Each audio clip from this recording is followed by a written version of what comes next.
If you have been searching the internet for the latest news about the CDSL share, here is a word of caution for you. Buying stocks solely based on news mostly ends up in disaster for retail investors. Sometimes investing resembles a popularity contest, and a popular stock gets the most attention from inexperienced investors. It is very dangerous to buy a stock at its peak popularity. To avoid such dangers, retail investors need proper fundamental analysis. If you want the most in-depth nuts and bolts analysis of the CDSL share, you need to keep watching this video till the end. Now, I am not an investor in CDSL, but I did a lot of research on the company only for the welfare of retail investors. If you want to help this channel continue making more videos like this one, please consider subscribing.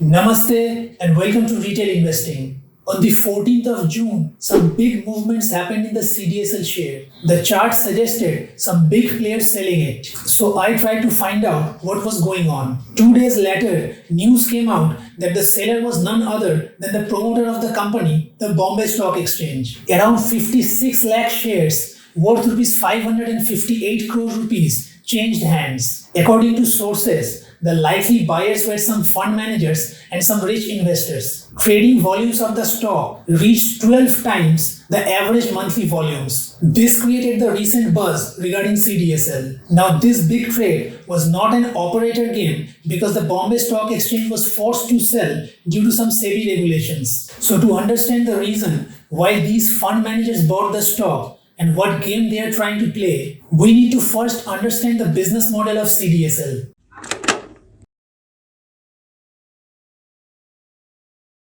So CDSL, which is short for Central Depository Services Limited, is an electronic platform to provide, as the name suggests, deposit services. Just like a bank provides deposit services for our money. So there are two terms to understand here: a depository participant and a beneficial owner. We retail investors who buy shares of companies are the beneficial owners, and companies like Zerodha and Grow are the depository participants. So what happens is that these depository participants act as agents of CDSL and offer the services of CDSL to investors like us. So the business model of CDSL is quite simple, and simple things are good. So whenever a company decides to launch an IPO, we retail investors should always try to know, why are they raising money from the public? Do they really need the money to expand their business? Or it's just for showing the world that they have created an unicorn? There are companies trying to launch their IPOs who have never made any profits, raised money from venture capitalists and burned their money, and now trying to raise money from retail investors like us so that they can burn our money. CDSL brought their IPO in June 2017, and if you check the company's balance sheet from March 2018, you will see there is a huge increase in assets. And in the next few years, revenues also kept growing.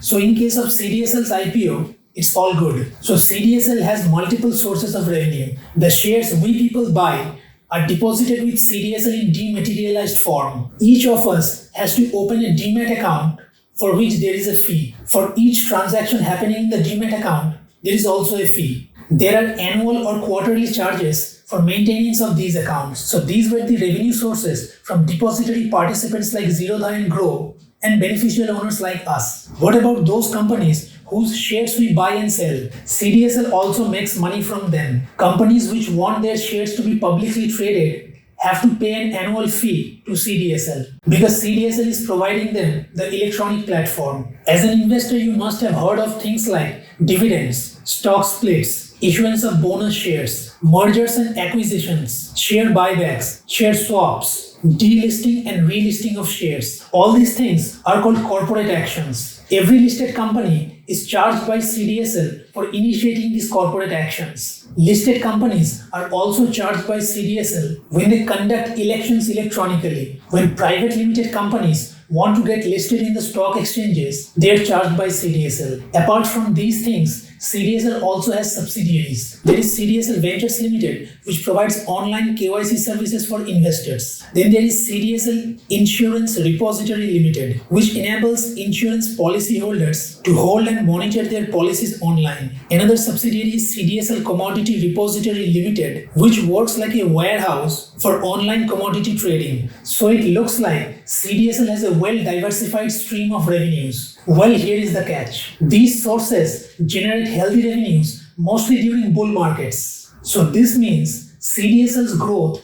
depends on some kind of cyclicality as opposed to secular growth.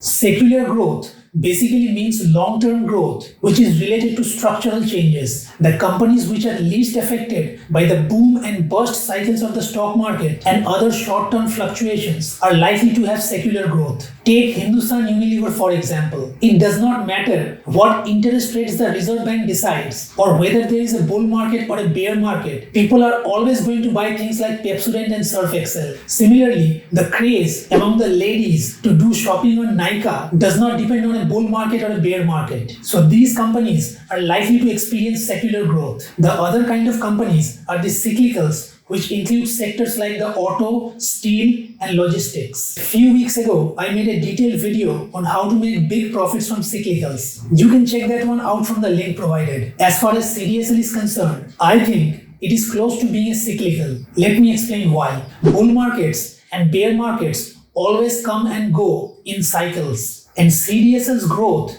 is clearly connected to these cycles. Huge number of demat accounts are opened during bull markets, which increases the revenues for CDSL. In this chart, you can see that in the last bull market, the CDSL stock went up 7x in just 20 months. As of now, there seems to be a general consensus among most big investors that a bull market is arriving soon and it's going to last way longer than the previous bull market of 2020 to 2021. Now, the most important thing for retail investors to understand is that it is way more difficult to predict a stock market cycle than the steel cycle or the auto cycle. And it is impossible to predict the exact time when a bull market is going to begin. Investing in CDSL actually means betting on the bull market. And I don't think there is anything wrong with it.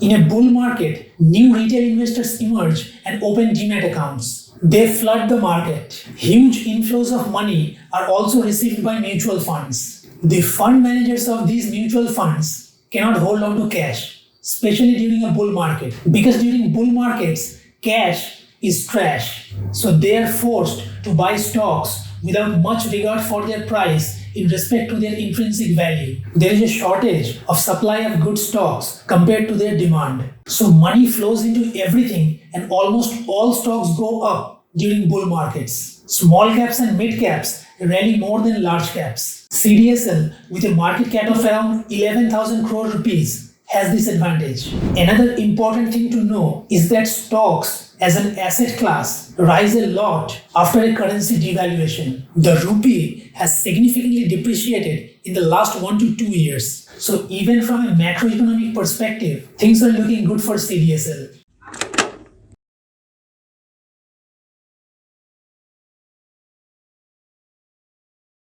So companies like Zerodha and Grow work as agents of CDSL, and CDSL appears to be the boss. But when I looked into the profit and loss statements, the story is quite different. Last year, Zerodha's net profit was more than 2,000 crore rupees, while CDSL's net profit was under only 280 crore rupees. And I'm sure the net profit of Grow is definitely higher than CDSL's. So as per my understanding, the business economics of CDSL are not that great. Do you remember those fund managers and the rich investors we talked about earlier in the video? Those people who bought 56 lakh shares of CDSL? What is their game? As per my understanding, they are into momentum investing. Momentum investing is like buying what everyone else is buying, and what everyone buys can go only in one direction, only for a while. When new buyers stop emerging in a bull market, the momentum ends. This is the polar opposite of value investing.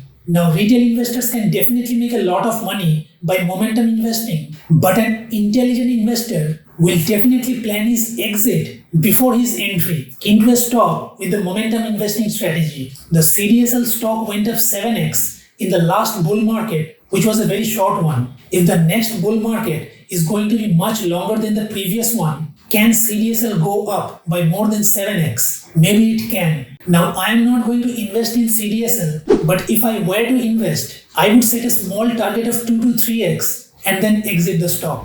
There is an old saying in the investment world that bull markets can last longer than you think is possible, but bear markets can hit harder than you can imagine. I hope you got something valuable from this video, and thank you very much for watching. I will see you in the next one, and have a nice day.